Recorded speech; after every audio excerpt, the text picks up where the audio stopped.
आओ बच्चों हुण आपां अगे काम करते हैं ते अगे पढ़ते हैं। इत्थे लिखिया है right proper sequence of pictures, जानी कि तस्वीरां दा सही क्रम लिखो। चलो देखते हैं केड़ी केड़ी तस्वीरां ने। इत्थे 4 तस्वीरां ने, 1 2 3 ते आ चौथी। सब तो पहला तुसी की करोगे, एक प्लांट उगी पौधा उगाने लई तुसी की करोगे? सब तो पहला की लोगे? गमला लोगे। असी इत्थे लिख दिंदे आ 1 ए, या तुसी लिख सकते हो नंबर 1। फिर तुसी की करोगे? ओदे च की पाओगे? बीज पाओगे। ते आपां 1 ही लिख ए ही लिखांगे, 1 नहीं लिखांगे। इत्थे पा दे बीज, ए रिहा बी। उस तो बाद तुसी ओनू पानी दोगे, आ गया जी सी। ते फिर वो पौधा उग जाएगा। इत्थे लिखता पौधा, या फिर तुसी अंग्रेजी च कह सकते हो PLANT प्लांट। आओ गया जी तुहाडा प्लांट डी। ठीक है बच्चों, हो गया सौखा। चलो इस तरह अगे भी अगे बढ़ते हैं। एक कहानी है एक खरगोश ते एक कछुए दी। खरगोश ते कछुए ने रेस लाई सी एक बार। ते खरगोश बहुत तेज तेज दौड़दा है, बहुत तेज तेज दौड़दा है। फिर ਉਹਨੂੰ लगता है भी कछुआ तो बहुत बहुत बहुत स्लो आ रहा है, बहुत धीरे धीरे आ रहा है, ते बहुत हौली हौली चल रहा है, तो मैं आराम कर लेंदा। ते ਉਹ रस्ते च की करता है, आ देखो सो जाता है। जद ਉਹ रस्ते च सो जाता है, फिर उस तो बाद की हुंदा है, ਉਹ जद ਉਹਦੀ ਅੱਖ खुलती है, ਉਹਨੂੰ पता लगता है भी कछुआ ਤਾਂ ਜਿੱਤ ਗਿਆ। मैं तो ਐਵੇਂ अपने आप ਨੂੰ ਸਿਆਣਾ ਸਮਝਦਾ ਸੀ। हमेशा काम पूरा करके ही फिर समझदारी हुंदी है ਉਹਦੇ ਚ। ਤੇ ਇਹਨੇ ਸੋ ਕੇ ਸਭ ਤੋਂ ਵੱਡੀ ਗਲਤੀ ਕੀਤੀ ਹੈ। ਤੇ ਹੁਣ ਆਪਾਂ ਦੇਖਦੇ ਹਾਂ ਕਿ ਇਹਨੂੰ ਕਿਸ ਤਰੀਕੇ ਨਾਲ ਆਰਡਰ ਚ ਲਾਣਾ। देखो सब तो पहला की होएगा, दोनों भजना शुरू कर देंगे या सब तो पहला दोनों गल करेंगे? बिल्कुल, सब तो पहला दोनों गल करेंगे। फिर उस तो बाद खरगोश जोड़ा हैगा वो जोर देनी हे छेड़ देनी भज जूगा एक थां तो दूजी थां। ठीक है, यह हैगा खरगोश। इनू आपां अंग्रेजी च कहीदा रैबिट, पंजाबी च कहीदा खरगोश। फिर की होएगा? कछुआ देखेगा भी आ जेड़ा खरगोश है तो अगे भज गया। आ देखो आ जूगा नंबर बी, इत्थे आपां ए कर दिंदे आ। फिर उस तो बाद की होएगा? खरगोश सोचेगा भी हुण मैं आराम कर लैंदा, कछुए नूं तो बहुत टाइम लगेगा। इत्थे वो रेस्ट कर रहा है, जानी कि आराम कर रहा है। REST रेस्ट, जानी कि आराम कर रहा है। ये आ गया सी।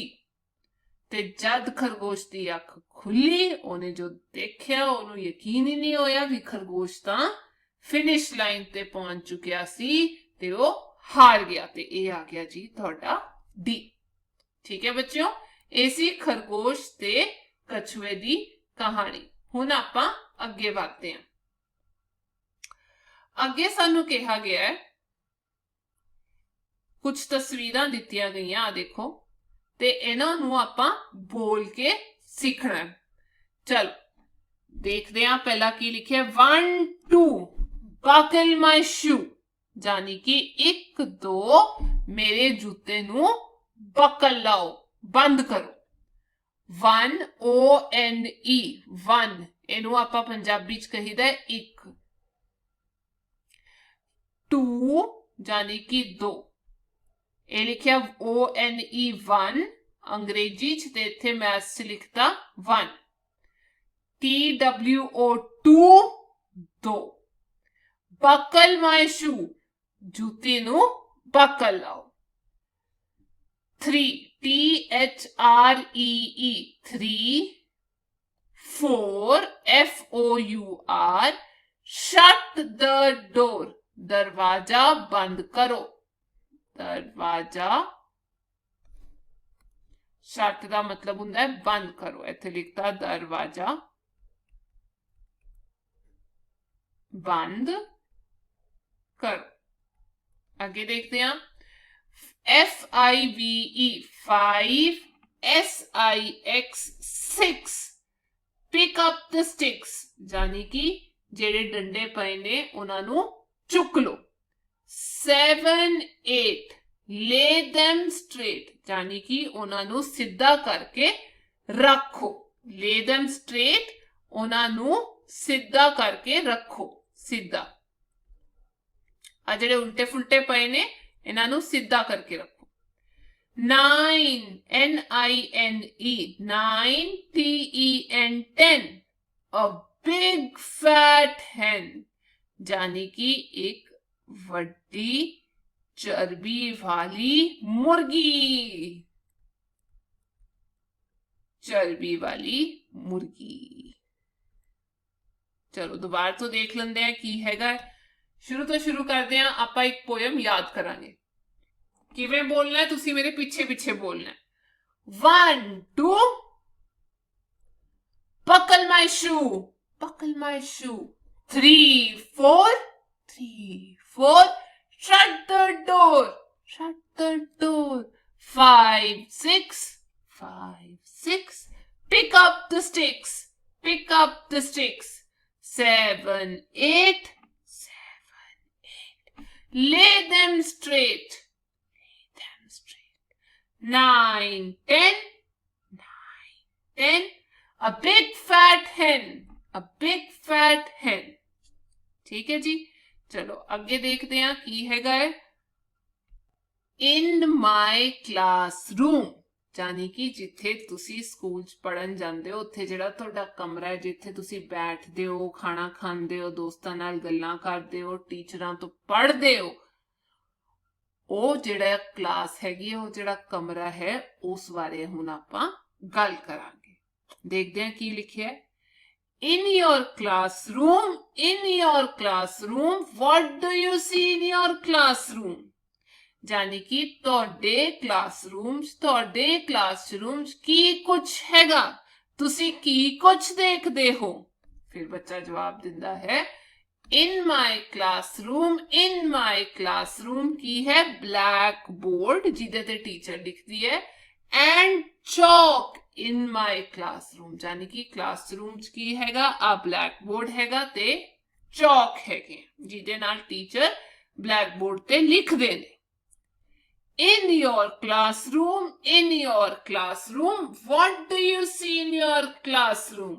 यानी कि थोड़े क्लासरूम तुसी होर की देखदे हो। In my classroom, books यानी कि किताबां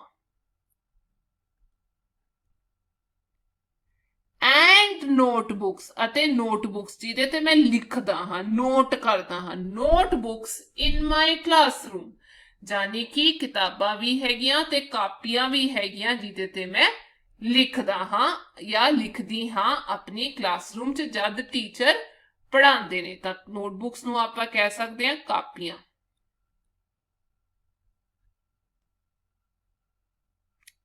फिर देखते हैं अगे की कहा गया है। In your classroom, what do you see in your classroom? What do you see? की देखदे हो, होर की दिखदा है तुहानू तुहाडे क्लासरूम च। In my classroom, क्लासरूम यानी कि तुसी कह सकते हो जमात। Benches and table in my classroom यानी कि मेरे कमरे विच कुर्सियां अते मेज पए ने। टेबल मीन्स मेज। ते मेरे कमरे च इदां दे बेंच भी पए ने ते ए टेबल भी पए ने। ठीक है बच्चों, बेंच आ लिखता बेंच ते टेबल जिदे ते तुसी पढ़दे हो, किताबां रख के लिखदे हो। ठीक है बच्चों, ए हो गया एक सवाल ते आ देता तुसी जवाब। आपां फिर एक बार पढ़ के देख लेंदे आ की लिखिया गया है इत्थे। In your classroom, what do you see in your classroom? In my classroom, blackboard and chalk in my classroom. In your classroom, what do you see in your classroom? In my classroom, books and notebooks in my classroom. In your classroom, what do you see in your classroom? What do you see? In my classroom, benches and table in my classroom. है ना मजेदार? चलो ਇਹਦੀ practice ਕਰਿਓ ਤੇ ਆਪਾਂ ਹੁਣ ਅਗਲੀ ਕਲਾਸ 'ਚ ਮਿਲਾਂਗੇ। ਤਦ ਤੱਕ ਆਪਣਾ ਖਿਆਲ ਰੱਖੋ।